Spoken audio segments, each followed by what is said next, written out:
Hello friends, welcome my YouTube channel Mahatma ji physics. आज हम पढ़ेंगे स्प्रिंग फोर्स। स्प्रिंग फोर्स होता क्या है। हमने एक स्प्रिंग लिया, हम इस स्प्रिंग को क्या करेंगे, स्ट्रेच करेंगे, आउटवर्ड डायरेक्शन में क्या करेंगे, स्ट्रेच करेंगे, जिसके कारण क्या होगा, फोर्स इनवर्ड डायरेक्शन में फोर्स प्रोड्यूस होगा। जब आप किसी भी स्प्रिंग को कंप्रेस करते हैं तो स्प्रिंग क्या होता है, आपको बाहर की तरफ धकेलता है, यानी कि एक फोर्स प्रोड्यूस करता है किस डायरेक्शन में, जिस डायरेक्शन में आप उसकी लेंथ में चेंजिंग करते हैं उसके अपोजिट डायरेक्शन में। जैसे माना एक स्प्रिंग है, वो एक्स नॉट मतलब अपनी नेचुरल लेंथ है उसकी। मान लो अभी ये स्प्रिंग है, कोई फोर्स प्रोड्यूस कर रहा है, नहीं कर रहा है, क्योंकि ये अपनी नेचुरल लेंथ पर है। अगर आप इसी स्प्रिंग को क्या करेंगे, स्ट्रेच करेंगे, उसे खींचेंगे, डेल्टा एक्स आपने उसे खींचा बाहर की तरफ, तो क्या हुआ, स्प्रिंग फोर्स प्रोड्यूस होगी किस तरफ, इनवर्ड डायरेक्शन में। क्यों इनवर्ड डायरेक्शन में फोर्स क्यों होगी, उसके अपोजिट डायरेक्शन में क्यों प्रोड्यूस होती है, क्योंकि स्प्रिंग की एक टेंडेंसी होती है, spring has a tendency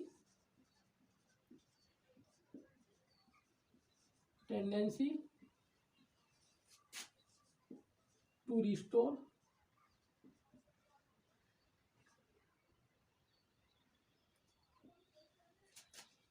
it's natural length. कोई भी स्प्रिंग हो अपनी उसकी टेंडेंसी होती है किसकी, कि भाई अपनी नेचुरल लेंथ में रहे। अगर आप इसको यहां तक खींच के छोड़ेंगे तो वो किस लेंथ पे आएगा, एक्स नॉट लेंथ पर, अपनी नेचुरल लेंथ पे ही रहना चाहता है। अगर आप उसे कंप्रेस करेंगे तो वो आपको बाहर की तरफ एक फोर्स लगाएगा, जिसके कारण अगर आप अपने अपने पुल को या फिर पुश को जब आप हटा लेंगे तो अपने किस लेंथ पे आएगा, एक्स नॉट, यानी कि ये उसकी क्या है, नेचुरल लेंथ। हमारे एक साइंटिस्ट ने क्या बोला, रॉबर्ट हुक थे, उन्होंने बोला जब कोई भी ऑब्जेक्ट डिफॉर्म होता है किसी फोर्स के कारण, तो जो उसका डिफॉर्मेशन नहीं होता, उसका जो डिफॉर्मेशन होता है, उसकी जो लेंथ में चेंजिंग होती है, वो किसके प्रोपोर्शनल होती है, अप्लाइड फोर्स, यानी कि F equal to minus delta X. Minus क्यों, क्योंकि यहाँ पर माइनस उसके अपोजिट डायरेक्शन में, यानी कि उसकी चेंज इन लेंथ के अपोजिट डायरेक्शन में फोर्स प्रोड्यूस होती है, यानी कि F S P equal to, यहाँ पर एक कांस्टेंट आ जाएगा माइनस के एक्स के डेल्टा एक्स, यानी कि डेल्टा क्या है यहाँ पर, चेंज इन लेंथ,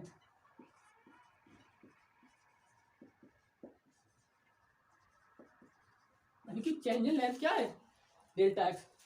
तो क्या है इसका property of spring, property of material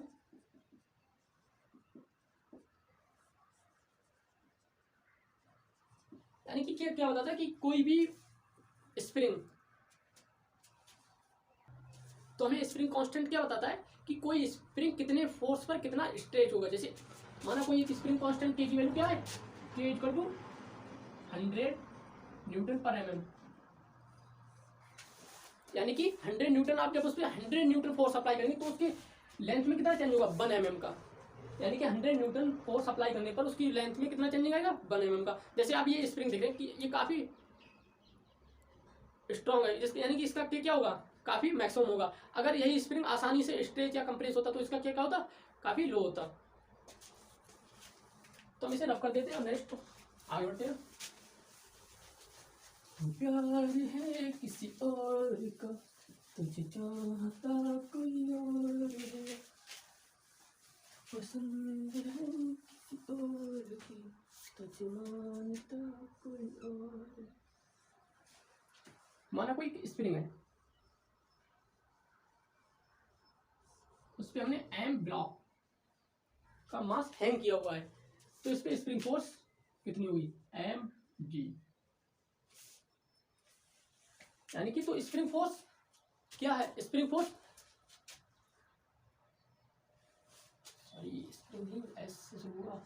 spring force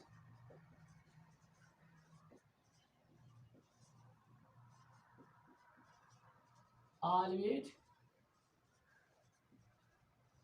equal, यानी किसके बराबर होगा, ऑलवेज इक्वल टू फोर्स, यानी कि इक्वल टू फोर्स, यानी कि कितनी फोर्स लग रही है, इक्वल टू फोर्स एक्सर्टेड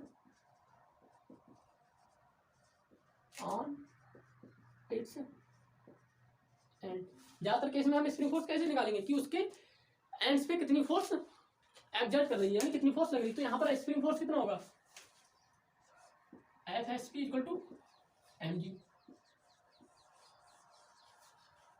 ठीक, हमेशा स्प्रिंग फोर्स सभी पूरे स्प्रिंग में समान रहती है। यहाँ पर भी एम जी रहेगी स्प्रिंग फोर्स, यहाँ पर भी एम जी ही रहेगी। पूरे स्प्रिंग में स्प्रिंग फोर्स हमेशा समान रहेगी। एफ इक्वल टू के एक्स, यहाँ पर माइनस नहीं है क्योंकि हमें पता है वो डायरेक्शन बताएगा और डायरेक्शन में पता है।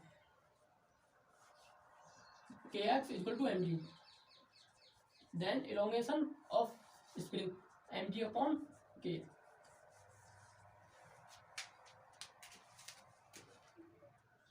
अगर हम इस ब्लॉक का मास बढ़ाएं, मान लिया 2m कर दें तो क्या होगा, इलोंगेशन क्या होगा 2mg। अगर हम यहाँ पर 3m का मास हैंग करें तो क्या है 3mg। तो इससे हमें क्या पता चलता है कि कोई भी जो इसका स्ट्रेच या कंप्रेशन होता है, ये हमेशा फोर्स, इसमें जो फोर्स नहीं होगी हमेशा लीनियरली वेरी करेगी। फोर्स लीनियर वेरी करेगी। एफ समानुपात एक्स, अगर आप एफ समानुपात एक्स इसका ग्राफ बनाएंगे तो कैसा बनेगा, मान लिया spring force delta x change in length by direction into x direction. तो इसका ये जो ग्राफ नहीं बनेगा हमेशा कैसा बनेगा, लीनियर, यानी कि स्ट्रेट लाइन बनेगा। तो हम याद रखेंगे spring force always equal to force exerted on its end. जो उसके सिरों पर, स्प्रिंग के सिरों पे जो फोर्स लगेगी भाई स्प्रिंग फोर्स के बराबर होगी, क्योंकि यहाँ पर स्प्रिंग फोर्स किसके बराबर है, एम जी के बराबर। ठीक, तो हम इसे रख कर लेते हैं और आगे बढ़ते हैं।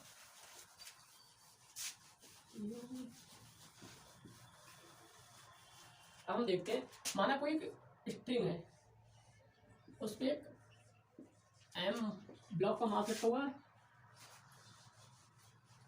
और यहाँ पर एक स्प्रिंग से लटका हुआ है एम ब्लॉक का मास। तो यहाँ पर टेंशन नहीं होगी किसके बराबर होगी, एम जी के, T equal to M G. और यहाँ पर जो स्प्रिंग फोर्स होगी इक्वल टू एम जी। तो ज्यादातर केस में क्या देखने को मिलेगा कि स्प्रिंग फोर्स कैसे वर्क करेगी, हमेशा मतलब हमेशा नहीं करेगी, ऑलवेज 90% केसेस में क्या होगा, टेंशन और स्प्रिंग फोर्स इक्वल रहेगी। यानी कि हम स्प्रिंग फोर्स के लिए क्या मान सकते हैं, टेंशन फोर्स भी मान सकते हैं। हम यहाँ पर टेंशन फोर्स भी मान सकते थे, T equal to F S P यानी स्प्रिंग फोर्स। तो हम क्या करेंगे, स्प्रिंग फोर्स को टेंशन फोर्स मानकर भी सवालों को हल कर सकते हैं। तो हम यहाँ पर एक छोटा सा मतलब वो देख लेते हैं क्या, स्प्रिंग फोर्स अगर उसकी नेचुरल लेंथ कितनी है एक्स नॉट, अगर आप उसे क्या करेंगे कंप्रेस किया आपने, डेल्टा एक्स क्या किया कंप्रेस, तो उस पर फोर्स प्रोड्यूस होगी और किस डायरेक्शन में होगी, उसके बाहर की तरफ। यानी कि वो फोर्स क्या करेगी, उसको रिस्टोर करेगी किस डायरेक्शन में, अपोजिट डायरेक्शन में। और क्यों, क्योंकि वो उसे नेचुरल लेंथ में रखना चाहती है। स्प्रिंग की हमेशा क्या खासियत होती है कि वो उसे स्प्रिंग को नेचुरल लेंथ पर रिस्टोर करना चाहती है। ठीक, अगर आप इसी स्प्रिंग को क्या करेंगे स्ट्रेच करेंगे डेल्टा एक्स, तो स्प्रिंग फोर्स किस डायरेक्शन में होगी, इसके अपोजिट डायरेक्शन में। जैसे ही आप इस पे जो पुश या पुल कर रहे हैं, जिसकी सहायता से आप इसको स्ट्रेच कर रहे हैं, आप उस स्ट्रेच को हटाएंगे तो क्या करेगा, ये अपनी नेचुरल लेंथ पे आ जाएगा। तो हम स्प्रिंग फोर्स से रिलेटेड इंपॉर्टेंट क्वेश्चन सॉल्व करते हैं। हम यहाँ पर स्प्रिंग फोर्स से रिलेटेड इंपॉर्टेंट क्या करेंगे, क्वेश्चन करेंगे। माना कोई एक स्प्रिंग है, 10 kg ब्लॉक हैंगी हुए और एक स्ट्रिंग इससे क्या है 5 kg ब्लॉक हैंगी हुए। तो फाइंड द स्प्रिंग फोर्स, क्या निकालना है आपको, यहाँ पर स्प्रिंग फोर्स निकालनी है। Question number 1, find the spring force.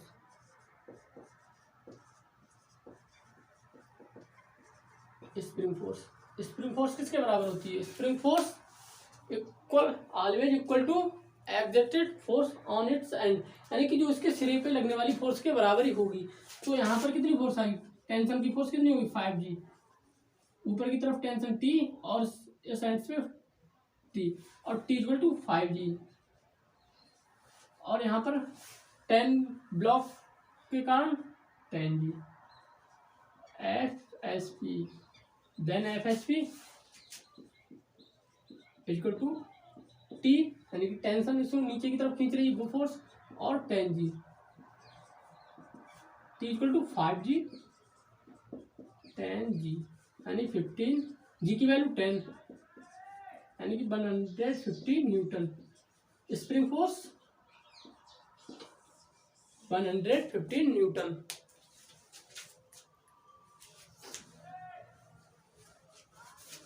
हम नेक्स्ट क्वेश्चन को सॉल्व करेंगे।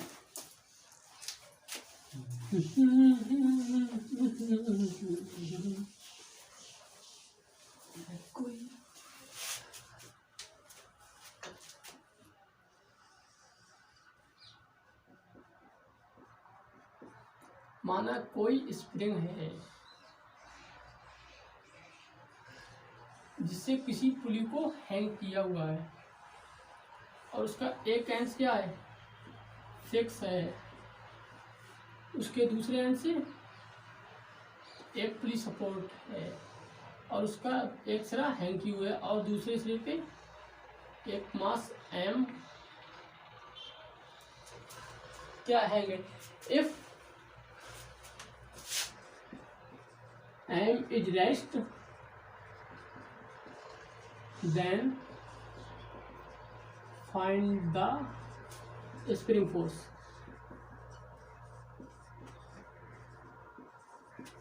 हमें क्या निकालना है, स्प्रिंग फोर्स निकालना है। इफ m ब्लॉक क्या है, रेस्ट पर है, तब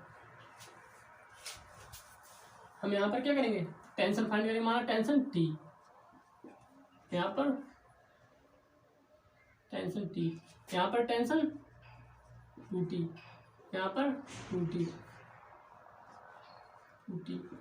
तो स्प्रिंग फोर्स T किसके बराबर होगा, T equal to mg।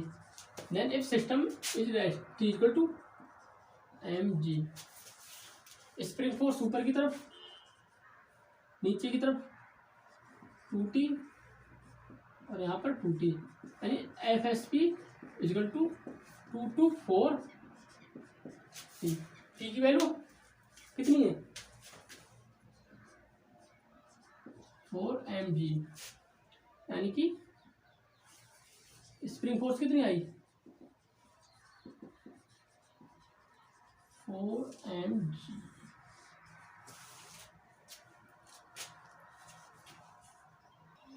Question number 3। Question number 3 क्या है, माना कोई फ्रिक्शनलेस क्या है, सरफेस है। सरफेस कैसा है, फ्रिक्शनलेस, और वहां पर एक स्फीयर रखा हुआ है, कितने 10 kg का।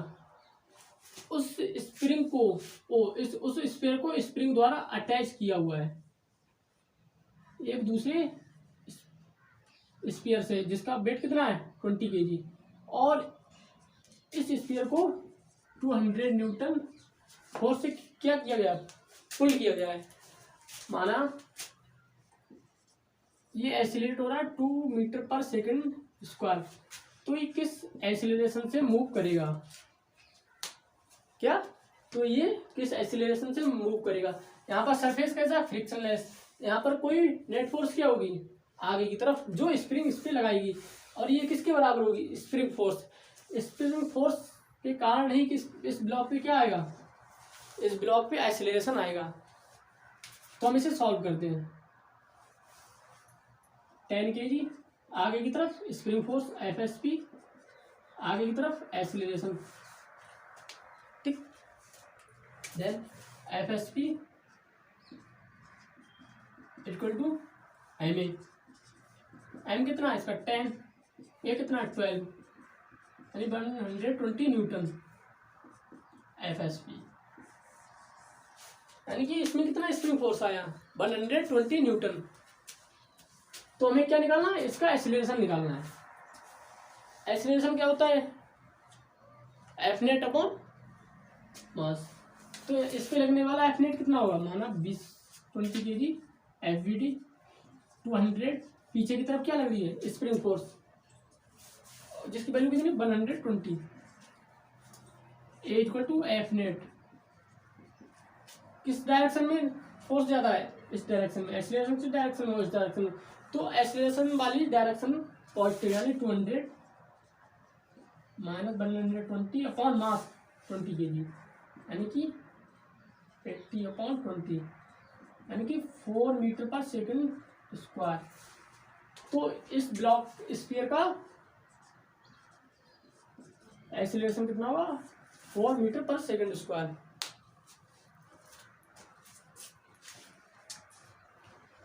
अब हम नेक्स्ट क्वेश्चन को देखते हैं, इसे रफ कर लेते हैं। तो नेक्स्ट क्वेश्चन क्या बोलता है, if system is released initially then find F1 and F2। यानी कि सिस्टम को इनिशियली रिलीज किया गया है, तो आपको क्या निकालना है, F1 और F2 की value. Spring balance F2, spring balance F1। तो हम यहाँ पर फोर्सों को रिप्रेजेंट करते हैं 10G डाउनवर्ड डायरेक्शन में। हमने माना एक्सीलरेशन इसी डायरेक्शन में है, इस डायरेक्शन में। Tension force T, string same, tension same T, tension force T। यहाँ पर कितनी आएगी, 2T।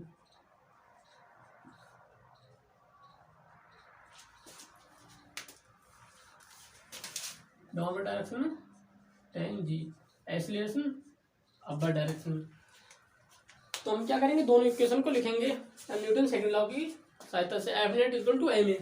तो यहाँ पर क्या बनेगी, एक्सीलरेशन किस डायरेक्शन में, डाउनवर्ड डायरेक्शन में, तो डाउनवर्ड फोर्स कैसी रहेगी, पॉजिटिव। तो 10G minus T equal to 10A। ठीक, इसकी इक्वेशन ऊपर की तरफ एक्सीलरेशन ऊपर वाली फोर्स पॉजिटिव यानी 2T minus 10G equal to 10A। क्या करेंगे, दोनों क्वेश्चन को ऐड कर देते हैं। 10G cancel, T equal to 20A।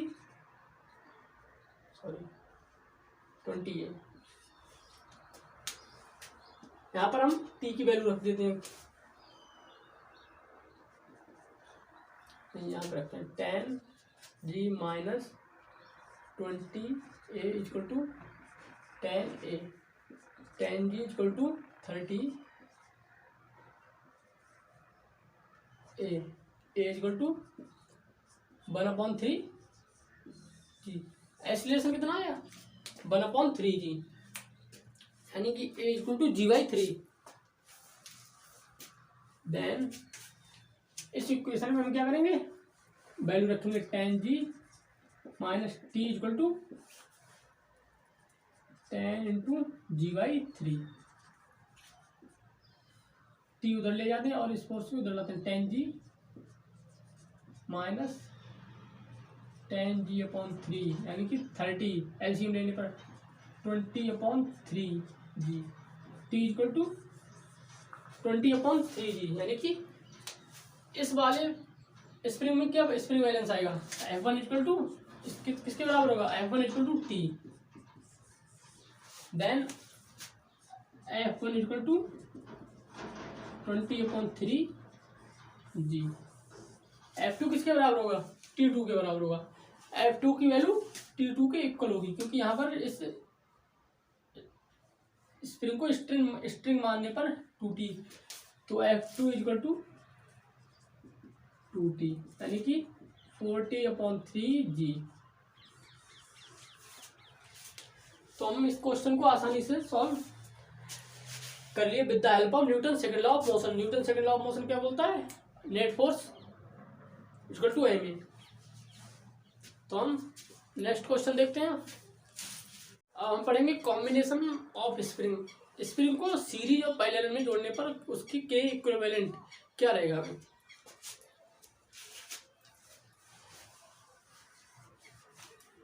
तो हम दो स्प्रिंग लेते हैं, इनको पैरेलल में किसी मास m से तोड़ा जाता है, कोई मास दोनों पर हैंग कर रहा है। माना इसका स्प्रिंग कांस्टेंट K1, इसका K2। तो इसमें क्या होगा, यहाँ पर नीचे की तरफ कितनी फोर्स आएगी, mg। इसमें इलोंगेशन कितना होगा, सेम। इस पे जो F1 mg फोर्स लगेगी, fg, यानी कि नीचे की तरफ कितनी फोर्स आएगी, mg।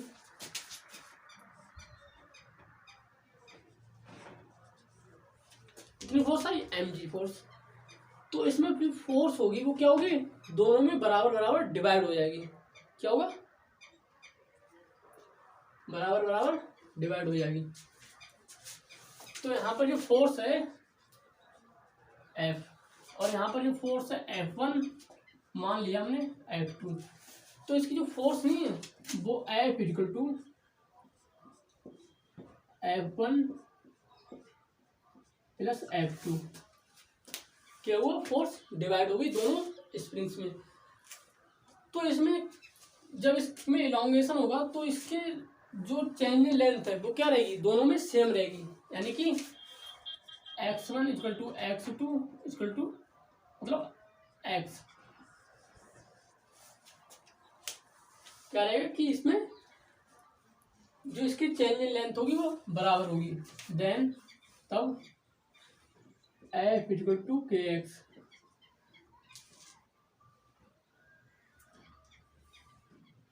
रखने पर k इक्विवेलेंट x x हमेशा सेम इसमें सेम रहेगा, x k1x plus k2 x x cancel होने पर k equivalent k1 plus k2। जब आप किसी भी स्प्रिंग को क्या करते हैं, पैरेलल जोड़ते हैं, तो उसका k इक्विवेलेंट क्या आएगा, दोनों का ऐड आएगा, यानी कि दोनों के k1 और k2 को ऐड करने पर k इक्विवेलेंट की वैल्यू प्राप्त होगी।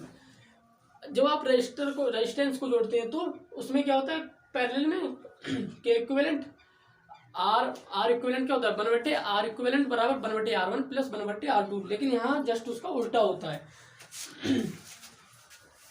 तो हम देखते हैं यदि हम स्प्रिंग को क्या करें सीरीज में, जब आप स्प्रिंग को सीरीज में कनेक्ट करते हैं, दो स्प्रिंग को क्या किया, स्प्रिंग एक K1 K2 और यहाँ पर मास M, जिसे क्या कर रहा है, ये नीचे की तरफ पुल कर रहा है, जिसके कारण क्या आ रहा है इसमें इलोंगेशन। माना इस स्प्रिंग में कितना इलोंगेशन आया x1, इसमें x2, तो टोटल इलोंगेशन कितना होगा, चेंज इन लेंथ कितनी होगी, s equivalent x1 plus x2, then s x equivalent क्या x1 प्लस x2। और यहाँ पर जो फोर्स mg है ना वो किस दोनों स्प्रिंग में क्या रहेगी, सेम रहेगी, क्योंकि यहाँ पर mg और यहाँ पर भी फोर्स mg वर्क करेगी, यानी कि दोनों स्प्रिंग में क्या होगा, सेम फोर्स वर्क करेगी, यानी कि F equivalent F1 equal to F2। Then F तो क्या होता है, F equal to kx, then x1 कितना होगा F/k1। देखते हैं यहाँ पर, देखते हैं F equivalent k equivalent F1/k1 plus F2/k2, but F equivalent F1 और F2 क्या है सेम, देन F क्या हो जाएगी, कैंसिल हो जाएगी कॉमन लेके, then 1/k equivalent equal to 1/k1 plus 1/k2।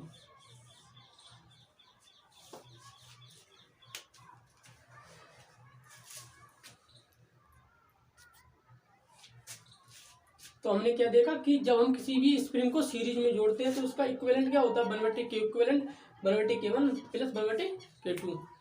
तो इस लेक्चर को हम यहीं पे ख़त्म करते हैं और हमने सारे अच्छे अच्छे सवाल और उसके स्प्रिंग कॉन्सेप्ट को सभी क्लियर कर चुके हैं आसानी से।